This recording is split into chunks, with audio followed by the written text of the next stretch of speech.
सर्व विद्यार्थ्यांना आणि पालकांना नमस्कार.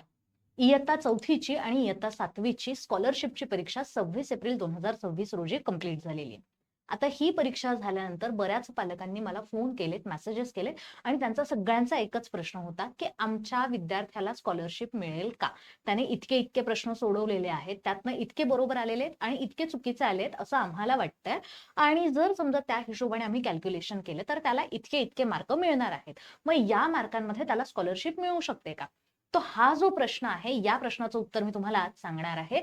व्हिडिओ शेवटपर्यंत नक्की बघा, कारण या व्हिडिओमध्ये मी तुम्हाला सांगणार आहे की शिष्यवृत्ती कशी मिळणार आहे, किती मिळणार आहे, कुठल्या भागातील कुठल्या विद्यार्थ्यांना जास्त मिळणार आहे, कुठल्या भागातील कुठल्या विद्यार्थ्यांना कमी मिळणार आहे, ह्या सगळ्या डिटेल्स मी तुम्हाला सांगणार आहे. ठीक आहे, तो व्हिडिओ शेवटपर्यंत बघा. आणि त्यापेक्षा महत्वाचं, आपली 4थीची परीक्षा संपलेली आहे, बरोबर?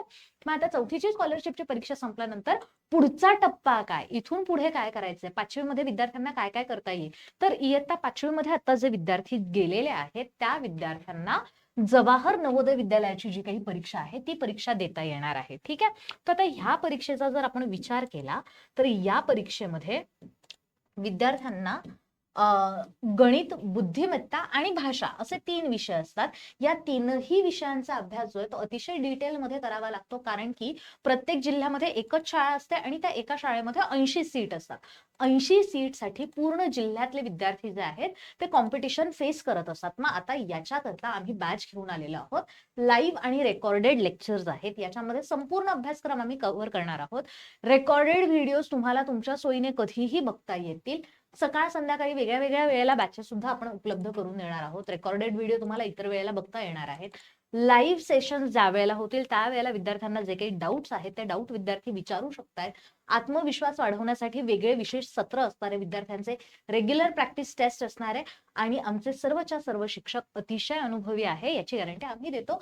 कारण की आता तुम्ही सुद्धा बऱ्याच पालकांनी बघितलेले आहेत की आमचे लेक्चर कुठल्या पद्धतीने होतात. ठीक आहे, तर आता ही जर तुम्हाला बॅच विकत घ्यायची असेल तर या बॅचची फी आहे 4,999 आणि इन्स्टॉलमेंट मध्ये जर तुम्हाला ही फी द्यायची असेल तर तुम्हाला 3 इन्स्टॉलमेंट पडतील, प्रत्येकी 2,000च्या. तर अशी एकूण 6,000ची इन्स्टॉलमेंट मध्ये तुमची बॅच जी आहे ती बॅच तुम्हाला मिळणार आहे. या बॅचचे ऍडमिशन चालू आहेत. ज्या विद्यार्थ्यांची आता 4थीची स्कॉलरशिपची परीक्षा झालेली आहे त्यांनी जवाहर नवोदय बॅचचा जास्तीत जास्त लाभ घ्यावा. त्यांनी जास्तीत जास्त जवाहर नवोदय प्रवेश परीक्षेचा अभ्यास करावा, जेणेकरून तुमचं 6वी पासून 12वी पर्यंतचं शिक्षण जे आहे ते फ्री ऑफ कॉस्ट मध्ये तुमचं होऊ शकतं आहे. ठीक आहे, आता जे विद्यार्थी आता 4थीला जाणार आहेत किंवा जे विद्यार्थी आता 7वीला जाणार आहेत त्यांना पुढच्या वर्षी स्कॉलरशिपची परीक्षा असणार आहे.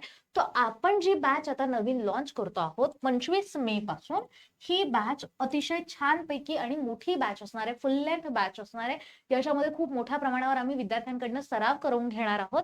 या बॅच मध्ये 4थीच्या बॅचची फी आहे 999 रुपये आणि 7वीच्या बॅचची फी आहे 1,299 रुपये.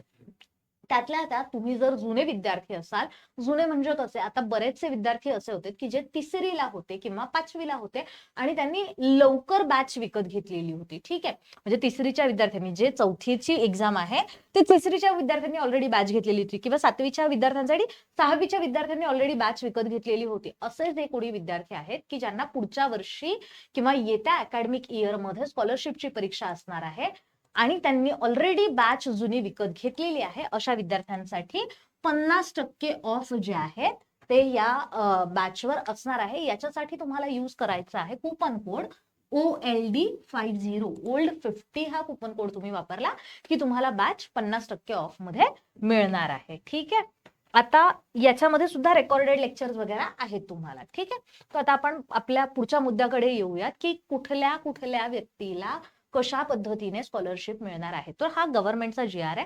हा थोडासा PDF जे आहे ती PDF डायरेक्टली डाउनलोड केलेली असल्यामुळे इथं ती नीट कदाचित वाचता येणार नाही, त्यामुळे मी थोडंसं तुम्हाला पुढे एक्सप्लेन देखील करणार आहे.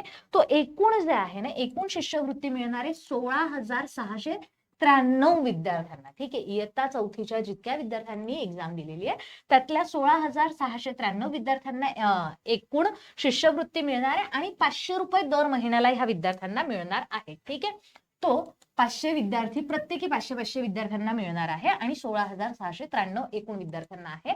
आता याच्यामध्ये जर समजा आपण बघितलं तर राष्ट्रीय ग्रामीण जे विद्यार्थी आहे त्या राष्ट्रीय ग्रामीण विद्यार्थ्यांमध्ये 340 अशा विद्यार्थ्यांना मिळणार आहे की जे राष्ट्रीय ग्रामीण भागामध्ये येतात. ठीक आहे, 340.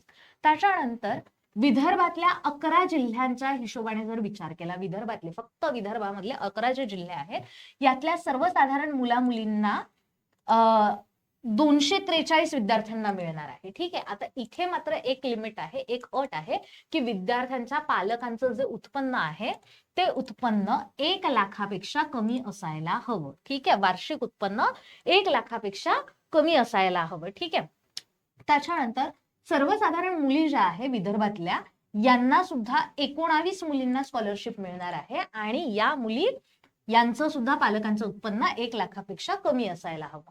आता विदर्भामध्ये मागासवर्गीय मुलं मुली ज्या आहेत यांच्यामध्ये जर आपण बघितलं अनुसूचित जाती, अनुसूचित जमाती आणि भटक्या विमुक्त जाती जमाती. ठीक आहे, तो याच्यामध्ये 93 विद्यार्थ्यांना मिळणार आहे.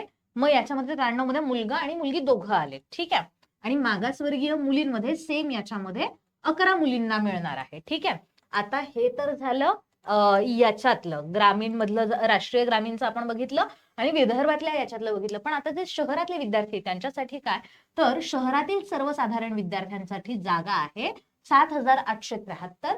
तसेच ग्रामीण सर्वसाधारण जे आहे ओपन ज्याला आपण म्हणतो त्या ओपन मध्ये जागा आहे 8,124. ठीक आहे, तो अशा पद्धतीने आपण यांची सगळ्यांची जर बेरीज केली तर ती बेरीज येते आपली 16,693 मुलं. ठीक आहे, तो एकूण 16,693 मुलांना दर महिन्याला 500 रुपये याप्रमाणे शिष्यवृत्ती जी आहे ती मिळणार आहे. ठीक आहे, मग आता याच्यामध्ये काही पात्रतेचे निकष सुद्धा गव्हर्नमेंटने लावलेले आहेत. ठीक आहे, तो सगळ्यात पहिला की फक्त पास झालं की तुम्हाला स्कॉलरशिप मिळेल असं नाहीये. पासिंगचं जे क्रायटेरिया आहे, पासिंगचा क्रायटेरिया 40% आहे. ठीक आहे, 40% तुम्हाला मार्क असले तर तुम्ही स्कॉलरशिप पास आहात असं मिळणार म्हणता येईल.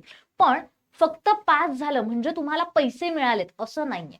पैसे मिळवण्यासाठी तुम्हाला मेरिटमध्ये यावं लागेल, मेरिटमध्ये येणं आवश्यक आहे. ठीक आहे, आता हे जे आहे जी काही स्कॉलरशिप आहे ती महाराष्ट्र शासनाचा अभ्यासक्रम ज्या ज्या शाळांमध्ये राबवला जातो त्या शाळांमधल्या विद्यार्थ्यांनाच फक्त ही स्कॉलरशिप मिळू शकते.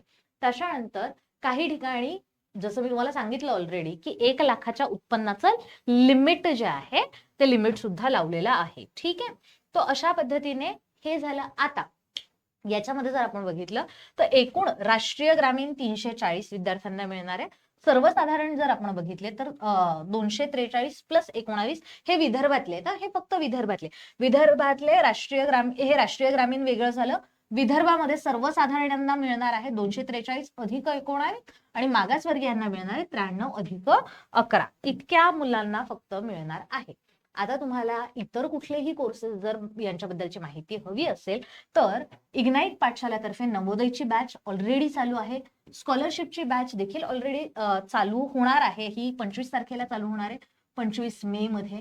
ऑलिम्पियाडची बॅच आपण 1 जून पासून सुरू करतो आहोत. त्याच्याच सोबत NTS, MTS, सैनिकी स्कूल, होमी बाघा, मंथन आणि NMMS अशा वेगळ्या ज्या काही एक्झाम्स आहेत त्या वेगळ्या एक्झामसाठी आपल्याकडे बॅचेस ज्या आहेत त्या लवकरच आम्ही घेऊन येणार आहोत. जर तुम्हाला यापैकी कुठल्याही बॅच बद्दल किंवा कुठल्याही एक्झाम बद्दल काहीही माहिती हवी असेल तर हा आमचा कॉन्टॅक्ट नंबर आहे. कॉन्टॅक्ट नंबरवर कॉल करा. तुम्हाला जर समजा बॅच विकत घ्यायची असेल तर तुमच्यासाठी गुगल प्लेवर जायचं, तिथे गेल्यानंतर इग्नाइट पाठशाला हे जे ऍप आहे हे ऍप डाउनलोड करायचं.